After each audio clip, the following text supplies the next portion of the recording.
Order! Order! You are an incorrigible delinquent at times. Behave yourself, man!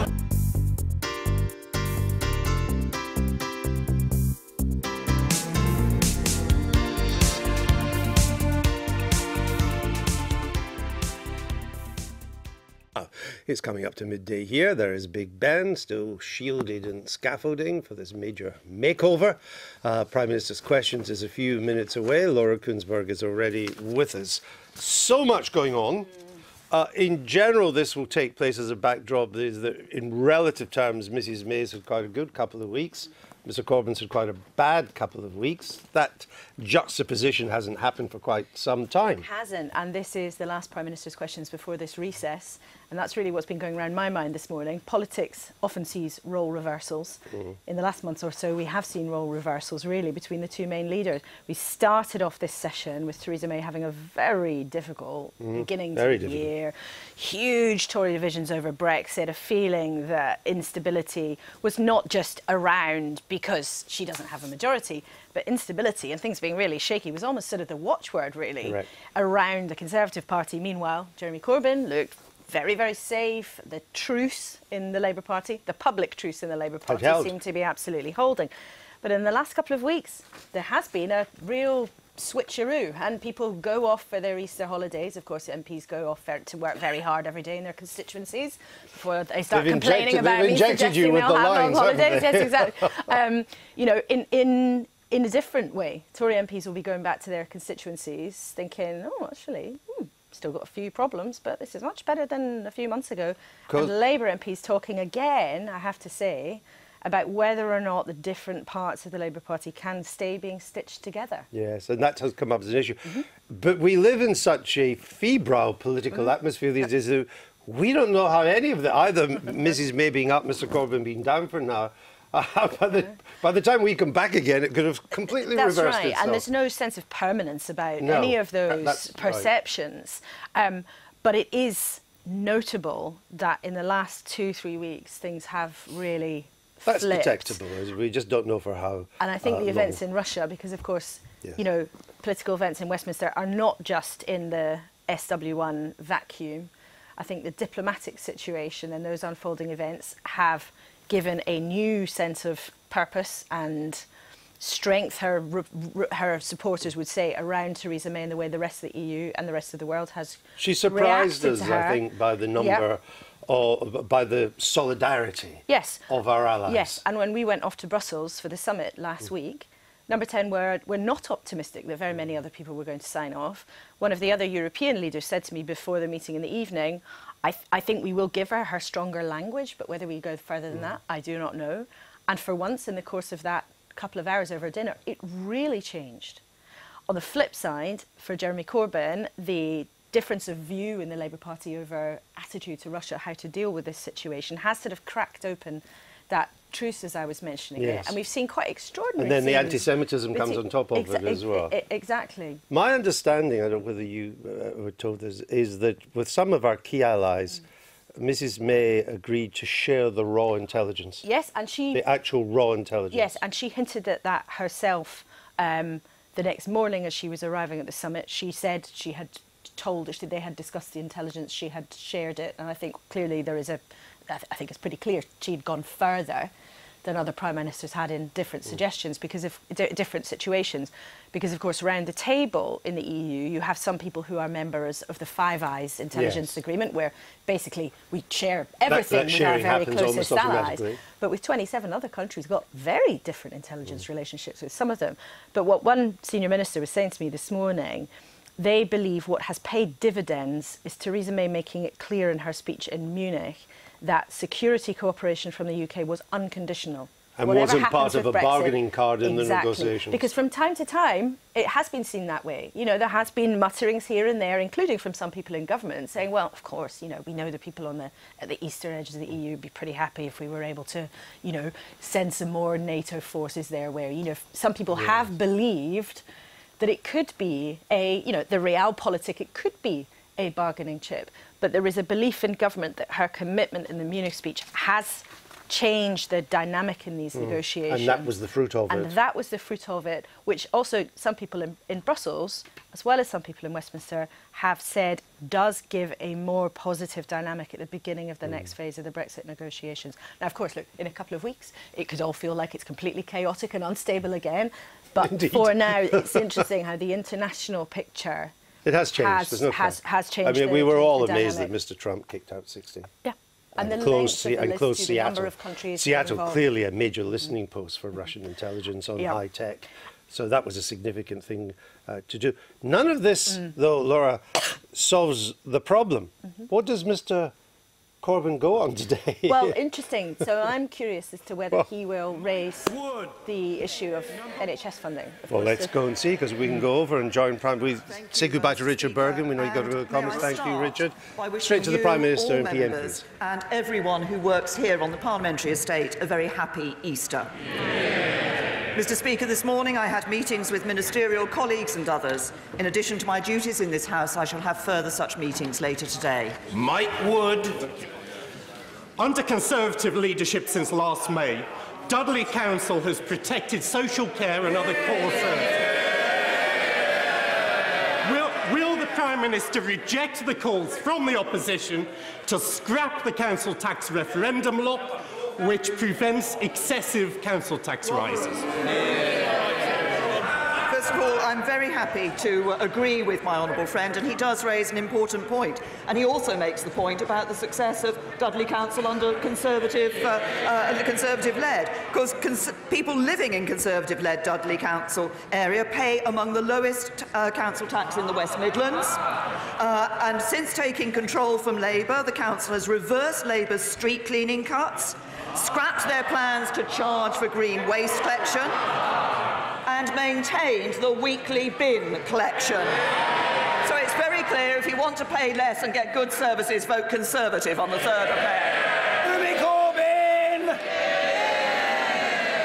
Thank you, Mr. Speaker. I too join the Prime Minister in wishing yourself and all members of the House, and indeed our entire community, a very happy Easter. This week is Autism Awareness Week, and I welcome the work of the National Autistic Society and others.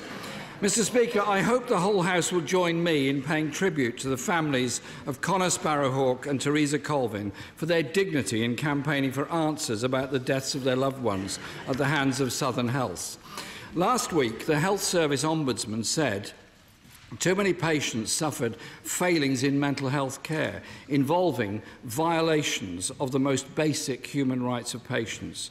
How confident is the Prime Minister that deaths like Connor's and Teresa's could not happen today?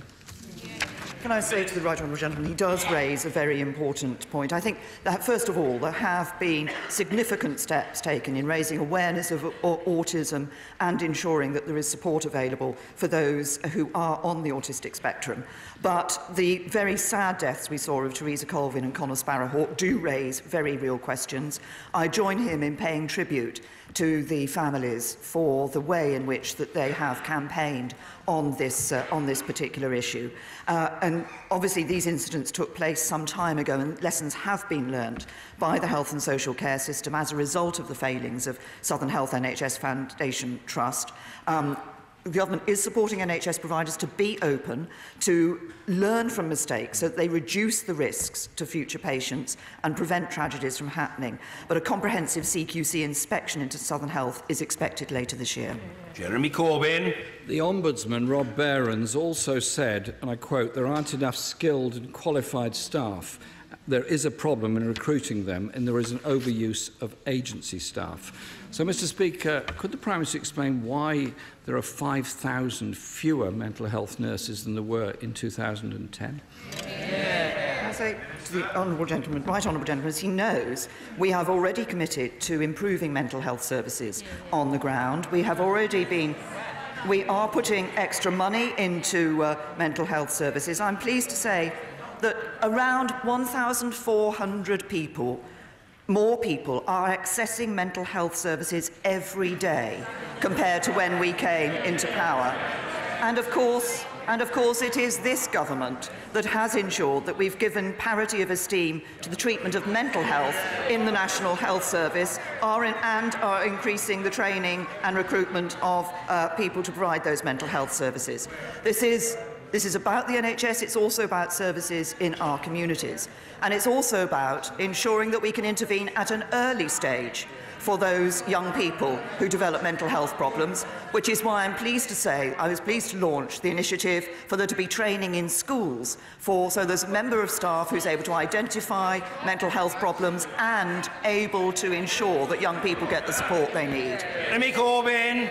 Yes, Mr. Speaker. In 2012, the Health and Social Care Act did indeed embed parity of esteem into law, thanks to a Labour amendment introduced in the House of Lords. But sadly, the money never followed. The charity Rethink Mental Illness said recently our overstretched services are failing.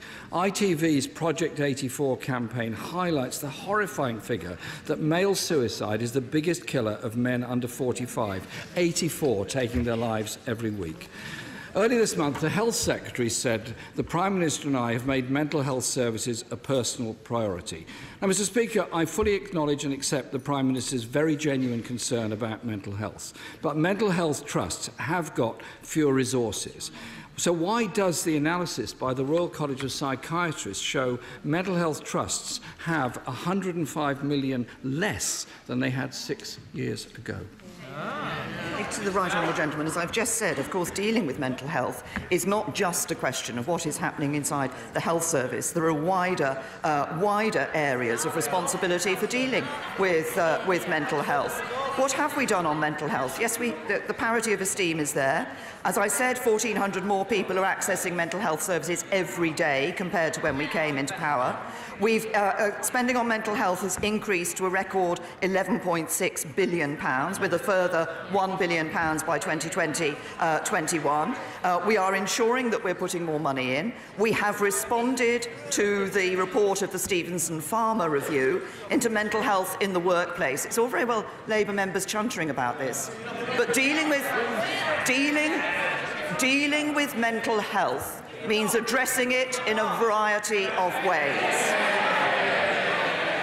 We are taking more steps to address the issues of mental health than the Labour government ever took when they were in power.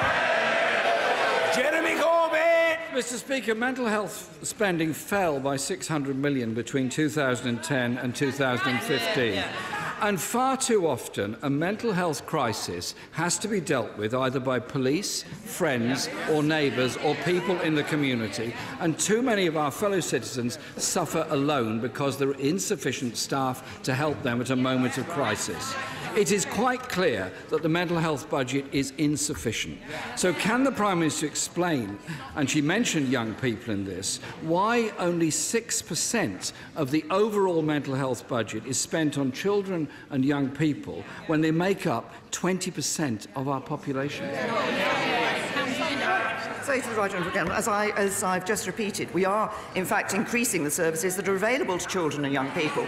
But this isn't just about what happens in NHS trusts. It's important we look at this in the round. That is why it's important that we're putting ensuring that there is that training in schools to help young people. We've committed to ensuring 70,000 more children and young people each year will have access to high-quality NHS mental health care by 2020-21. We've backed these proposals by additional funding, the work that we're doing in schools and how they deal with mental health for children and young people. But we're also taking action in other areas. When I was Home Secretary, one of the issues I saw was the fact that the police found it very difficult to deal with people in mental health crisis because they didn't have the training to do that, and actually taking them into a cell to be there overnight, including young people, was not helping those young people. We have changed that. We've seen a dramatic reduction in the number, and we have made clear that young people will not and will never be taken to a police cell as a place of safety. Mr. Speaker, I fully acknowledge the work the police do in helping people in a mental health crisis. My point is there should be more mental health professionals to help people in a crisis. Half of all enduring mental health conditions actually materialise before the age of 14. Spending on child and adolescent mental health should be a priority. Instead, sadly, the number of child and adolescent psychiatrists has fallen by 6.3%. There has to be a priority in fully staffing our children's and young persons' mental health. That was a statement, not a question. I'm not aware there was a question at the end of that, Mr. Speaker, but I will repeat the point. No, the issue of young people's mental health is a very serious issue. That is why the Right Honourable Gentleman is focusing on one aspect of this. That is why we are ensuring that we do start to address this at an earlier stage. He's right about the a high proportion of mental health problems that start before somebody is age 14. It's exactly why we are doing more in our schools, why we're working to ensure that we do have that training for teachers. But there's a wider issue here that I'm sure that everybody in this House will recognise. Because when I go and talk to young people who have developed mental health problems, when I hear from them about the problems that they're facing, sadly, one of the issues that puts increasing pressure on the mental health of young people today is the use of social media and the bullying and harassment that they get on that social media. And I hope that he will join with me in saying that we need both to help our young people have greater resilience in dealing with that social media bullying, but we also need to ensure that we see social media not being used in a way that leads to mental health problems that could well be with those young people for the rest of their life. Jeremy Corbyn! I hope, in the light of what the Prime Minister just said, she will support our digital bill, which will ensure that there are proper protections for people. Mr. Speaker, a young woman wrote to me this week who's been diagnosed with borderline personality disorder and is regarded as a high suicide risk. She was told to wait 3 months for an appointment. That was cancelled and she had to wait a further 3 months. It is very hard to explain to someone in that situation why they have to wait all those months for an appointment while they're in a very desperate situation. Mr. Speaker, mental health affects us all, and it's welcome that there is now much less stigma surrounding mental health. However, our NHS is in crisis. The crisis is particularly acute in mental health services. Despite legislating for parity of esteem, the government has failed to fund it. We have fewer resources for mental health trusts, fewer mental health nurses, fewer child and adolescent psychiatrists. So will the Prime Minister commit to ring-fencing NHS mental health budgets to support those going through a mental health crisis at a time they most need our help and our support? And I say to the Right Honourable Gentleman that the National Health Service is receiving extra funding from this government, extra funding for mental health and extra funding for other services. Since November, my Right Honourable friend, the Chancellor of the Exchequer, has announced an extra £10 billion which is going into our NHS over the next few years. Why are we able to do that? We're able to do that because we take a balanced approach to our economy. That means keeping our debts down. It means ensuring that we are investing in our public services like the NHS and mental health services, and actually keeping taxes down for ordinary working people. Labour's approach would mean increased debt, it would mean less money for mental health services and higher taxes for working people, and ordinary working people would pay the price of labour. Mr. Peter Heaton-Jones. Thank you, Mr. Speaker. Can I commend my right honourable friend for getting on with Brexit? Nearly 60% of voters in North Devon voted to leave. Rather than dismissing them as old people yearning for a world of white faces, shouldn't we respect their decision, get on and deliver it? To my honourable friend that I absolutely agree with him. We need to get on and delivering Brexit, recognising the vote that was taken. And it's a pity that what we've seen from the party opposite is a track record of trying to frustrate Brexit rather than trying to make it work.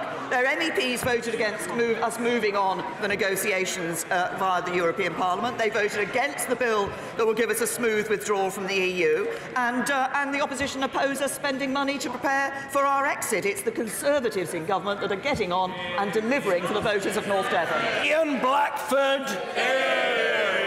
Thank you, Mr. Speaker. The public must have trust in our political process. Does the Prime Minister agree with me that transparency in political campaign spending and the integrity of electoral laws across the UK must be upheld? And will the Prime Minister join with me in saying that all allegations of improper spending during the EU referendum must be fully investigated? To the right honourable gentleman, we have laws about election spending that parties are required to abide by those laws. I understand that any allegations that have come forward in respect of spending by during the referendum have already been investigated by the Electoral Commission, but of course it's right that allegations are investigated by the Electoral Commission. Ian Blackford. Mr. Speaker, we know that before the EU referendum, the DUP received £425,000 from the Conservative-run Constitutional Research Council, chaired by Richard Cook, former Vice Chair of the Scottish Tories. We know some of the money was given to Aggregate IQ, a reported franchise of Cambridge Analytica. We know that Chris Wylie is absolutely convinced of a common purpose between Vote Leave, Believe, Veterans for Britain and the DUP. The shady business of data mining and undermining electoral law goes right to the heart of the Prime Minister's party. Will the Prime Minister issue the full details of the transactions between the DUP and the Scottish Tory-linked CRC? He refers to the issue of Vote Leave. As I have just said, I understand this is a matter that has already been investigated twice by the Electoral Commission, and he raises questions about inquiries. If there are allegations of criminal activity, that should be taken to the police. The regulator of election spending is the Electoral Commission, so if there's an allegation of breaches of campaign spending or campaign funding rules, then that should be taken by the Electoral Commission. My understanding is the Electoral Commission does indeed investigate these and will continue to do so when allegations are brought to its attention. Trudy Harrison.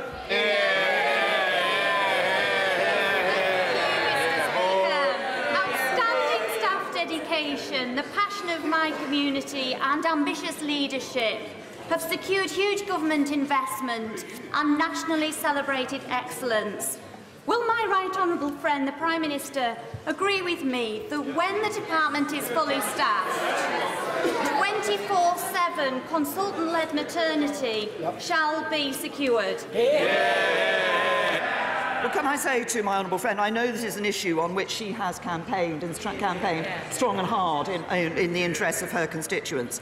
And the NHS in North Cumbria is working on plans for considerable investment, as she says, in local health services, including the completion of the new build of the West Cumberland Hospital and the creation of an academic campus. And it is committed to doing all it can to maintain those consultant-led maternity services at West Cumberland Hospital. Patient safety is the key, that's the priority, but the NHS is doing all it can to ensure there is a safe and sustainable service can be provided to my honourable friends, constituents and others. Thomas Simmons. Mr. Speaker, there are some beautiful stately homes in this country, but our heritage is equally about the history of working people. Shortly, the All-Party Parliamentary Group on Industrial Heritage, which I chair, will publish its report into how best we utilise that great industrial past for the jobs of the future. Will the Prime Minister meet with me to discuss how we can best implement its recommendations? But can I say to the honourable gentleman, I'd like to look at the report that his group is providing first, and I think what he is saying is something that would potentially fit into the modern industrial strategy that this government has already launched, because what we want to do is build on the strengths of our economy, but ensure that our people here in the UK are skilled for the jobs of the future. I'm happy to look at the report and ensure that either he can meet me or the Bay's Secretary to look at its results. Mr. David Morris. Thank you, Mr. Speaker. Mr. Speaker, investigative reporter Patrick Christie's has uncovered questions of serious data breaches by Labour headquarters. The Information Commissioner has been notified. Would my right honourable friend, the Prime Minister, join with me asking the Information Commissioner to do a thorough investigation? Well, obviously, as I've said before in this House, it's important that people are able to have confidence in how their personal data is being used, and it's important that the Information Commissioner is able to investigate cases where they are drawn to the attention. And in the Data Protection Bill, we will strengthen the law in this area. We're going to give the Information Commissioner's Office tougher provisions to ensure that organisations comply with those investigations. And at the heart of our digital charter that we've set out here is that concept, that principle that personal data should be respected and used appropriately. Thank you, Mr. Speaker. According to the National Audit Office, local councils have had their funding cut by a massive 49.1% since 2010. Children's services up and down the country are on their knees. A Tory council has gone bust, and the gap now nationally is £5.8 billion. When is the Prime Minister going to wake up to this crisis made in Downing Street? Well, he talks about funding for local councils. Of course, we are seeing, and have seen in the announcements that have been made by my right honourable friend, the Housing Secretary, more money going into local councils over the next couple of years. But can I say to the honourable gentleman that if he worries about what is happening at local council level, he ought to look at the figures that have come out today, which show very clearly that if you're living in a council, in an area where the council is run by the Labour Party, you pay £100 more than under the Conservatives. Chris Phil! Thank you, Mr. Speaker. Does the Prime Minister join me in welcoming recent figures showing that last year the number of first-time buyers buying a home hit a 10-year record high at 359,000? Does she agree that last year's stamp duty cut and the extension of Help to Buy played an important part in doing that? And does she agree that promoting home ownership, as Margaret Thatcher did, will remain a central part of the government's policy? I'm very happy to confirm to my honourable friend that promoting home ownership does remain a central part of this government's policy. We are also introducing a number of measures which will help those people who are renting their properties as well. But I'm pleased, as he said, that we've seen the number of first-time buyers reaching its highest level for, I think he said 10 years, I think it's 11 years that they're reaching its highest levels. And of course, it's been important that not only do we provide funding for Help to Buy, but also that cut in stamp duty. And I have to say, the Labour Party sometimes talk about homes, but actually, which party was it that voted against that cut in stamp duty? The Labour Party. Ruth George! Thank you, Mr. Speaker. I asked my constituents what they would like me to ask, and they overwhelmingly said, how can the Prime Minister justify that from next week, families in poverty earning just £145 a week are expected to find £10 per week for each of their children to eat a nutritious school dinner, whilst members of this House earning 10 times... Order. I don't care how long it takes. I've got all the time in the world. The question will be heard and the answer will be heard, and that applies to every single question and answer in this chamber, no matter how long it takes. Ruth George. Thank you very much, Mr. Speaker. To conclude my question, I was asking about families earning just £145 a week not receiving school dinners for their children, whilst members of this House earning 10 times their sum, subject to subsidised catering from the taxpayer. Well, can I say to the honourable lady that I hope she was not implying in her question that anybody who is currently in receipt of a free school meal will have that taken away from them, because they will not. They will not. And she talks about changes that are happening next week. Yes, we will actually see pensioners getting a boost to their pension next week. Families, 31 million income taxpayers will get an income tax cut, and 2 million people living on the national living wage will get a pay rise. That's Conservatives delivering for everyone. Lucy Allen! Thank you, Mr. Speaker. Today is the most exciting day that I have ever got to my feet in this House. And, Mr. Speaker, That is because today this government has made an announcement which will improve the lives of every single one of my constituents in Telford. Today, Mr. Speaker, the government has announced £312 million investment in new hospital services in our area. My right honourable friend, the Prime Minister, join me in welcoming this fantastic news and the benefits it will bring to Telford? And will she also very kindly wish everyone in Telford a very happy Easter? The Prime Minister. Thank you, Mr. Speaker. I'm very happy to wish everyone in Telford and indeed around the country a very happy Easter. And I'm very pleased to welcome, as my honourable friend has done, the considerable investment in the hospital in her serving her constituents, which has been announced by the NHS. This is another example of the way that all we ever hear from the Labour Party is about the NHS being done down in funding terms.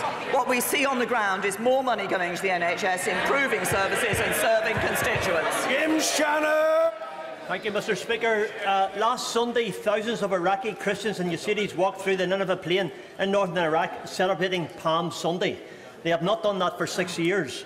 This is welcome as Iraqi Christians are one of the most persecuted religious groups in the world. All Christians celebrate Christ's resurrection this weekend. Will the Prime Minister pledge her support to help persecuted Christians around the world? Say to the honourable gentleman that Easter is, of course, the most important time in the Christian calendar. It is a time of new life and hope, and that message of Christ's resurrection and the cross and the resurrection, I think, do help to support Christians around the world. But he's absolutely right about the very real persecution that too many Christians face around the world. I was pleased to meet recently Father Daniel from Nineveh and Idlib, talking about the very real prosecution that his congregations were suffering.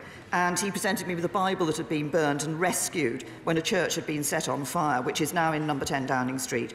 But we stand with those persecuted Christians, and we will be looking to see what more the government can do to support them. Thank you, Mr. Speaker. Adverse childhood experiences include domestic abuse, sexual abuse, parental separation, and also living with an alcoholic, to name but a few. According to Public Health England, adults who have experienced 4 or more of these in their childhood are severely at risk of mental health problems, suicide, incarceration, and violent tendencies. Will the Prime Minister commission a national review to not only enable social mobility, but help save thousands of lives? Can I say to my honourable friend, she raises a very important point, and this is why, when we look at the issue of mental health problems and mental health difficulties for young people, we need to look widely at the ways in which those problems can be caused and the origins of those problems. And she's right that the sort of abuse that she has referred to can have a very terrible effect on the mental health of young people.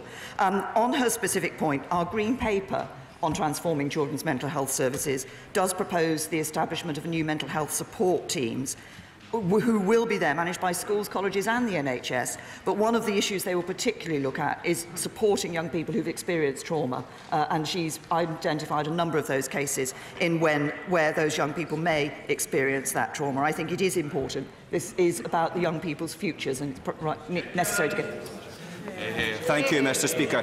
LGBT rights in Northern Ireland are in limbo. The Assembly has already voted for equal marriage and public support for it is overwhelming. Will the Prime Minister stop hiding behind the DUP, and will she take this opportunity to put on record her support for the bill being brought forward by my honourable friend, the member for St Helens North?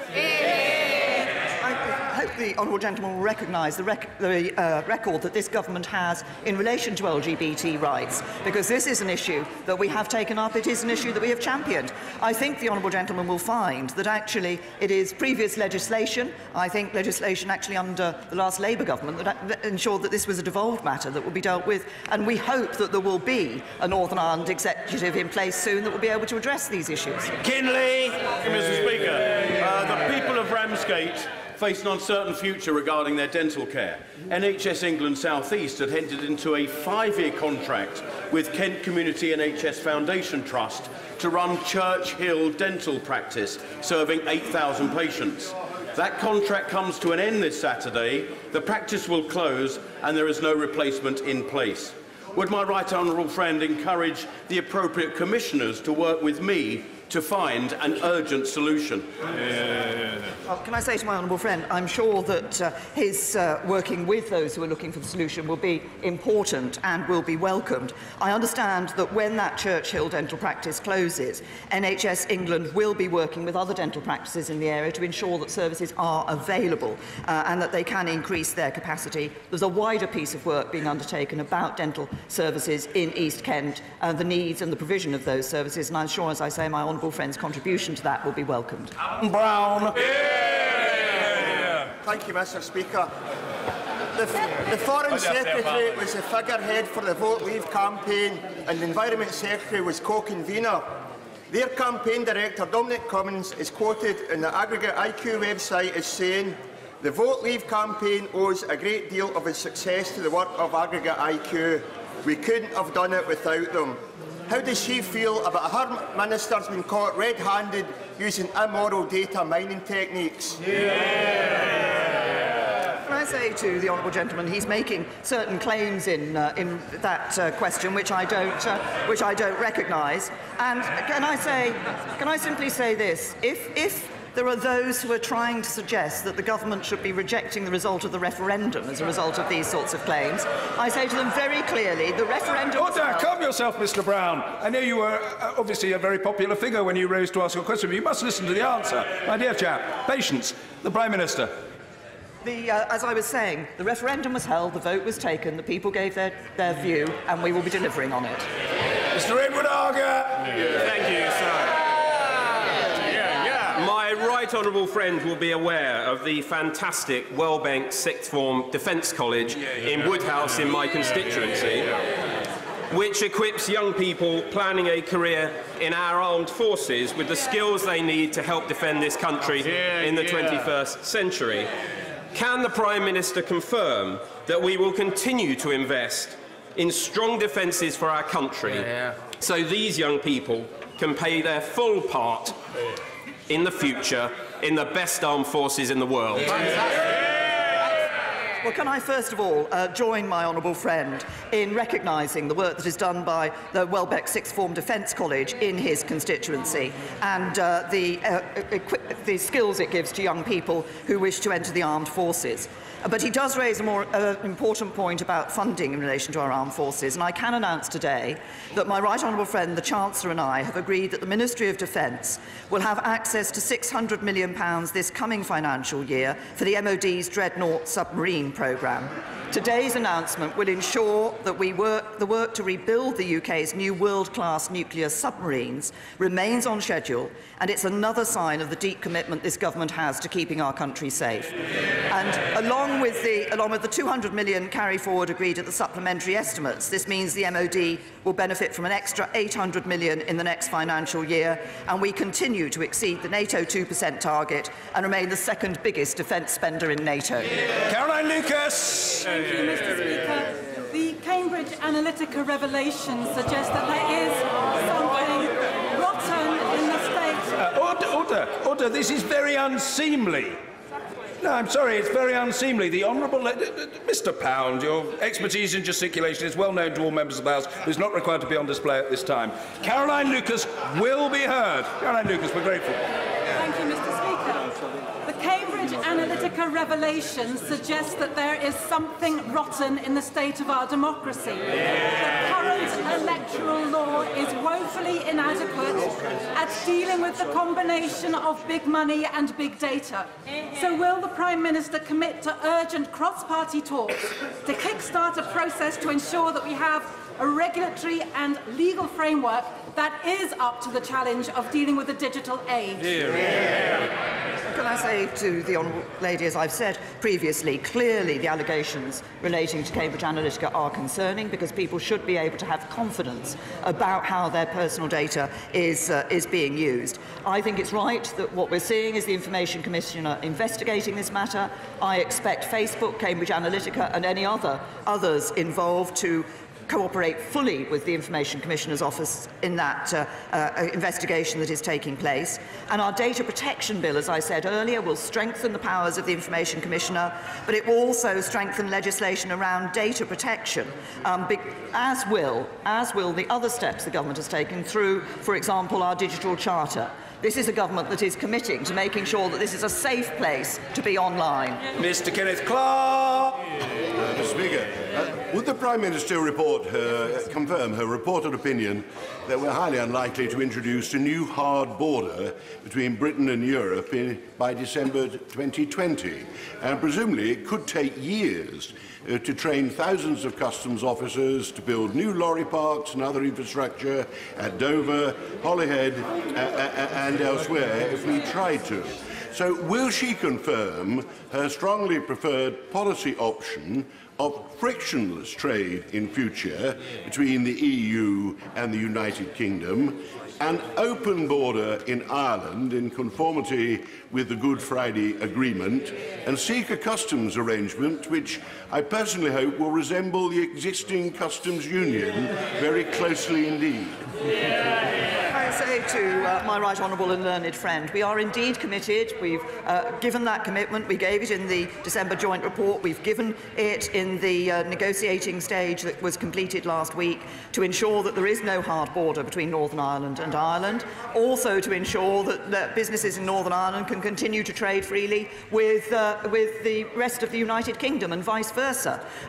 We are working to ensure that we have tariff-free and trade that is as frictionless as possible. As I'm sure my right honourable and learned friend will know, actually, trade between the UK and the EU isn't completely frictionless today, but we will ensure that trade is as frictionless as possible in the future. We've put forward proposals. We've started discussing those in detail with the European Commission, and I assure my right honourable friend that the Home Secretary and others are taking the steps necessary to ensure that we have the arrangements in place for when we come to the end of that implementation period. Lisa Nandy. It's been 4 weeks since the independent inquiry into child sexual abuse published a damning report about the treatment of British children sent overseas by their government. They were physically, sexually and emotionally abused, separated from siblings and wrongly told that their families were dead. Successive governments suppressed information, ignored warnings and continued to send children to harm for decades.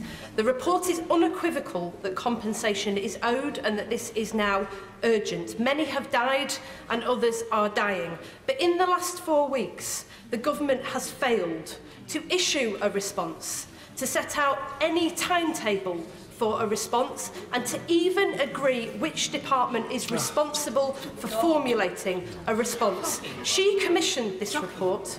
Will she now get a grip on her government, stand by its verdict and ensure that no more have to die waiting for justice? Can I say to the honourable lady that I did indeed commission the work that is being done in looking at the treatment of children and the abuse of children in the past. I think that was important, and I said when I put that in place that I thought that many people would be shocked by some of the results that they saw coming out of that, including, obviously, as she has said, this issue in relation to former child migrants. I can confirm to her that it is the Department of Health and Social Care that has responsibility for policy for former child migrants. As she will know, we've funded the Child Migrants Trust since 1990 so that they can expand their work in seeking resolution for former child migrants and their families. They've received over £7 million of funding, and we've provided £1 million for travel in the 1990s to help former child migrants reunite with their families. And there was, of course, at the time of the government's formal national apology to former child migrants in 2010, an £8 million family restoration fund was established. But she asked, there is clear responsibility. It is with the Department of Health and Social Care. Caroline Spelman. Mr. Speaker, would the Prime Minister join me in congratulating the young British artist Hannah Rose Thomas and the charity Open Doors for putting on the current exhibition in our upper waiting hall to draw attention to the plight of Yazidi women, 3,000 of whom are still in captivity in some form of slavery, something that my right honourable friend has fought so hard to combat? Well, can I say to my right honourable friend that I'm very happy to welcome this awareness-raising exhibition that is taking place, and to commend Hannah Rose Thomas and others involved in bringing to the attention of the House and those visiting the House the plight of the Yazidi women. This is something which I know caused horror and consternation from people when we first saw the treatment of people, of Yazidi people, particularly Yazidi women. Of course, but this is still continuing. And as my right honourable friend says, we must not forget and we must do everything we can to ensure that these women are freed from what, as she says, in many cases is a life of slavery. Joanna Cherry. Thank you, Mr. Speaker. Children at Wester Hales Canal Primary View School in my constituency have just won the ultimate school trip competition with the prize of a holiday to Mallorca in next month. There's just one problem, Prime Minister. One of their classmates is a Syrian refugee, and he's been told by the Home Office that he can't travel with his friends as he doesn't have the proper documents. The Home Office say it will take 3 months for these documents to come through. Shame. Will the Prime Minister and the Home Secretary help me to cut through the red tape so this wee boy can go with his friends to enjoy the holiday of a lifetime? Can I congratulate the primary school for winning this competition, which has that travel as the prize? And can I say to the honourable lady that my right honourable friend, the Home Secretary, has heard what she has said and will look into this case. Good. Zach Goldsmith. The Prime Minister will know that the courts have today overturned a decision by the parole board to release black cab rapist John Warboys. Does she share my admiration for the brave victims who challenged this decision in court? Does she agree that they should never have had to do so? And does she agree that this gigantic decision, this landmark decision, must now provoke a rethink of a criminal justice system in which many of us no longer have confidence? First of all, can I say to my honourable friend that I have the greatest sympathy, and I know the sympathies of the whole House will be with all those who were the victims of war boys and what they have suffered as a result of his horrific crimes. And I welcome the judgment today that has found in favour of the brave victims who brought this legal action. The court's findings do give us give rise to serious concerns, and it is right that my right honourable friend, the Justice Secretary, will be making a statement on this shortly. Of course, one of the issues that they have raised is they have found that it is unlawful to have a blanket prohibition of disclosing parole board information. That is something my right honourable friend, the Justice Secretary, had already been looking into and has made clear that he will be ensuring that that is dealt with as soon as possible. For people's information, what will now happen is that the parole board, the decision will be reverting back to the parole board, but the evidence that the board has will be updated and it will take account of the findings of the court. But my honourable friend is right that this does give rise to serious concerns, and my right honourable friend, the Justice Secretary, will be setting out the next steps to be taken in his statement later today. Legendary succinctness, I trust. Jack Dramey. Mr. Speaker, 259 years of GKN history will be decided in the next 24 hours. A hostile takeover not in the British national interest that the government has powers to block. Can I ask the Prime Minister this? Disturbing evidence has come to light of a hedge fund scam to buy shares in GKN whilst avoiding paying tax on shares that will determine the future of GKN. Will she agree to condemn this outrageous practice and to investigate as a matter of urgency? Can I say to the honourable gentleman, first on the issue of GKN, as he knows this is primarily a commercial decision for GKN.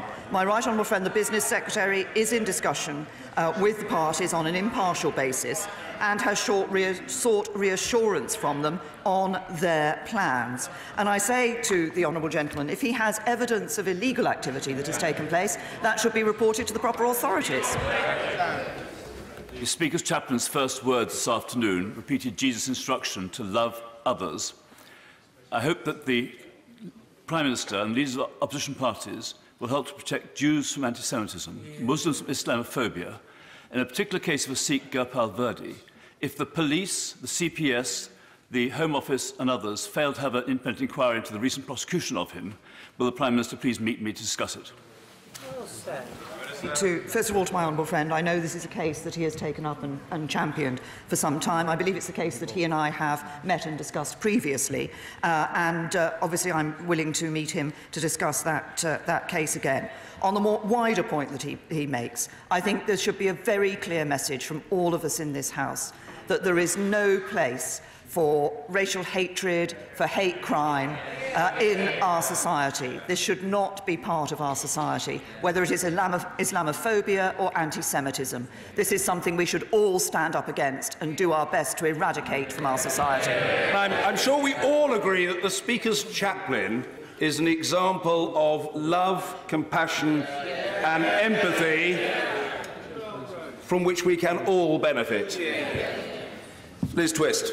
Thank you, Mr. Speaker. Shortly, I will be meeting workers from De La Rue in my constituency who are visiting the House today. Will the Prime Minister give the House an assurance that no decision or announcement will be made on the passport contract until after recess, so that this House may discuss the issue? Say to the Honourable Lady, this House, of course, did discuss the issue earlier this week when there was an urgent question to my Honourable friend, Right Honourable friend, the Immigration Minister. On the matter that she raises, I understand that the final decision has not been taken, but a preferred bidder has been announced. There is then a proper process which gives a length of time for challenges to that to be brought forward, as I understand it, by others in the process, and the Home Office is following exactly the right process to ensure we have secure passports, that are produced at on a basis that gives good value to the taxpayer. Philip Oliver. Government Inspector's report into Northamptonshire County Council makes it crystal clear that there's no reason to further postpone the transfer of the fire service from the County Council to the Police and Crime Commissioner, given that this enjoys popular support and the support of the county's 7 MPs and is essential to protect investment in the fire service and protect firefighters' jobs. Will the Prime Minister instruct the Police and Fire Minister to approve this transfer without delay? Well, can I say to my honourable friend, I think he knows that I, as Home Secretary, was long a champion of fire services being able to come under the Police and Crime Commissioner's areas of responsibility, and indeed it was a former Conservative Police and Crime Commissioner in Northamptonshire who was one of the early proponents of that particular move. I've heard what he said, and I will make sure that the comments he's made today are brought to the attention of the Policing and Fire Minister. Order. Prime Minister's questions comes to an end. Jeremy Corbyn began his 6 questions on the subject of autism, a particular recent very sad case, and then broadened out to the general financing and quality of services for mental health. And Mr Corbyn said there were now 5,000 fewer mental health nurses. Prime Minister responded not to deny that, or we're not exactly sure whether that's true or not, but to say that mental health spending was now 11.6 billion within the NHS budget, and that was the highest it had been. And Mr Corbyn then moved on to mental health services for younger people, and accused the government of not funding that, that they were particular problems of the young, and they weren't getting enough attention. So it was an interesting exchange on a very important subject. Whether we learned anything, there was a lot of party politics in it. I think maybe some people will think mental health is one of these subjects where the parties should get together and agree a way forward, because it's so important. There was some criticism of Mr Corbyn for not raising the issue of the Justice Minister.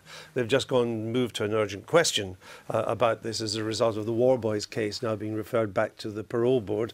Many people think Mr Gawk is holding on to his job and it wasn't raised actually by the leader of the opposition, despite the minister being vulnerable. It wasn't raised by anybody until towards the end, when Mr Goldsmith, Conservative MP, he raised it, and they've now moved on to that. I think that'll be a moving story as the day goes on. The Prime Minister also announced, obviously pre-prepared, another 600 million for the Ministry of Defence to use in the building of a new generation of submarines called the Dreadnought subs, which is interesting because she seems to be in something of a spending mode these days with the NHS and study into tuition fees, more money for defence now. There could well be more where that comes from. Let's have a look at all this. I'm with the Energy Minister, Claire Perry, and the Shadow Education Minister, Tracy Brabin, and, of course, the BBC's political editor, Laura Kunsberg. So, Claire Perry, where's all this money coming from? Well, it's coming from having a strong economy. That means if you continue to grow your tax base and you manage public spending, you can afford to invest. But we know the figures for that. They were announced in the spring statement. So we know the projections based on the tax base for tax and spend. This is in addition to what was in the spring statement. So where's that coming from? Well, it suggests that there is, as the Chancellor has talked about, there was some headroom in the spring statement of the economy continues to perform, we can afford to invest. So the Chancellor is assuming then that the OBR's growth forecasts are too pessimistic and that there will be more revenues coming, and he's already started to spend it. Well, Andrew, you always invite me to tell the Chancellor how he should be spending his money. I always decline the invitation. No, I'm trying to find out where it comes from. Unless, of course, you found the magic money tree, which politicians every now and then seem to stumble across. We haven't found that. We found a strong economy with debt falling. Which but are you now assuming to finance this extra revenue that the economy is going to grow more strongly and therefore generate more revenues than the OBR's projections? Well, so to be clear, I'm not sure that the Dreadnought announcement is one that is new money. I suspect it's coming out of the existing envelope because we already have the commitment to defence. And I think it's quite right to continue to talk about the funding for the NHS. And if I may, I thought it was actually a really great start to PMQs. I can criticise Mr Corbyn for lots of things, but this issue of mental health parity and access for too long has been the sort of orphan of so much of the conversations around the NHS. And it's not, Tracy will say you need to spend more. I will say it's not just about the money. We're spending more and doing more than any government. But why are there 5,000 fewer mental health cases? I guess the question is, if you look at it in terms of inputs, the outputs the Prime Minister was talking about is 1,400 more people a day are accessing mental health services. And in fact, Jeremy went on a waiting time statistic. Well, until Conservative government, we didn't have any waiting times for mental health services. They simply weren't tracked. So clearly there's more that needs to be done. We're also, mental health in the workplace. This is not something that the NHS just has to deal with. It's about support for people in the workplace. So it's a massively important issue. And I think you've got the sense there of the really strong commitment of the PM to actually understanding this and investing more in it. It's been a theme of Labour for quite some time now that austerity has gone on for too long, and that in a number of areas the government's not been spending enough. And it's a theme that's resonated. But if the government is now turning on the spending taps, that theme runs out of road, does it not? Well, it's spending where? It's where they're choosing to spend, isn't it? We've got very low growth. We've got wages stagnating. People using food banks. It's where you choose to put your money. Well, they're choosing to put it in the NHS. Well, certainly what they're doing is that I think that they're closing the black holes that they've left in mental health services, where they've, between 2010 and 2015, 600 million. There was a real fall in spending. A massive, and certainly you cut nurses' bursaries, then there's retention and, employment of mental health nurses, is going to be a crisis. But if they are not going to spend more in NHS, where does Labour's narrative go? Well, it's to hold the government to account, to make sure that that money is certainly, we've seen in the past, money, it's all very well to say we're going to spend more money, but then we need to see on the ground that it doesn't just go and plug the gap in the loss of funding to the NHS more widely. There is something happening, isn't there now, in the party dynamic between the two. The government has decided that it is going to spend more in a number of areas, and I do think that the Chancellor is assuming that the growth will be higher. And he's already spending that money that will come as a result of higher growth than the OBR predicted. He senses that they've had enough of austerity, and I would suggest, Laura, also that Mrs May now wants to talk about more than Brexit. She wants to have an agenda other than Brexit. Well, in a year, this week, we will be out of the European Union. Now, of course, lots of our viewers might think, well, transition goes on for ages, all of the rest. But in both parties, there are politicians now talking about that post-Brexit landscape, to use a terrible jargon phrase. But the moments after, the next spending review, the run-up to the next general election, who will be setting the agenda then? And you're absolutely right, around the top table in government, and it's been coming really since the general election, there has been both an admission inside the Tory party that for many voters, actually austerity had just gone too far. They're seeing them as a kind of party that was cutting for cutting's sake, and that people were really feeling the pinch in various different areas. They know that. But also there is, it's my sense, a kind of tone of moving on to this next phase. Right. And yes, for it's all a new phase where, look, Philip Hound isn't going to be running around writing cheques for everything. Oh, no. There's no question on that. There is still going to be a pretty tight framework across the public sector in terms of spending, but in certain key areas the attitude will be he's finding some money that wasn't there before. But it's a very live debate in government. You're still fighting about it. We shall try and track down where this money's coming from. Now, yesterday the Foreign Secretary was ticked off by the Speaker, John Bercow. Let's have a look at this. Isn't that extraordinary? This is an institution. Say no, says the noble and learned lady, the Baroness, whatever it is, I can't remember what it is. Newgee. I don't want to be unkind or discourteous to the Foreign Secretary, but I say on advice as the clerks swivel round to me, two things. First of all, we don't name call in this chamber. And secondly, I'm dealing with the matter. The right honourable gentleman will listen and benefit from listening. Secondly, we do not address people by the titles of their spouses. The Shadow Foreign Secretary has a name, and it's not Lady something. We know what her name is, and it is inappropriate and frankly sexist to speak in those terms. And I'm not having it in this chamber. That is the end of the matter. No matter how senior a member, that parlance is not legitimate, it will not be allowed, and it will be called out on it, and I require no chuntering representatory position from any occupant of the Treasury bench. I've said what the position is, and believe me, that is the end of the matter. Well, I guess Mr. Bercow and Mr. Johnson are best friends. Well, what you didn't clip was Boris making immediately a fulsome and full apology for that. And I think, look, I actually think John Bercow was completely right in that case. You know, the tradition is, you know, if you don't want to be known by your spouse's name, that is the name you're known by. And Emily Thornbury's always made it quite clear that that's her working name. So it's been done before, though, by Tories, hasn't it? Even Mr. Cameron had a go. Believe me, Andrew, lines. I've sat on the benches being called lots of names, most of them unprintable. There is a culture of robust exchanges in the House of Commons, which is not a good thing. Mr. Johnson, but he apologised immediately and profusely. It was interesting, though, as Mr. Bercow was dressing down the Foreign Secretary in quite robust terms. But he did allow applause in the House of Commons. I know, I was actually in the chamber. And because it was for him, he didn't object. Yes, I was actually applauding.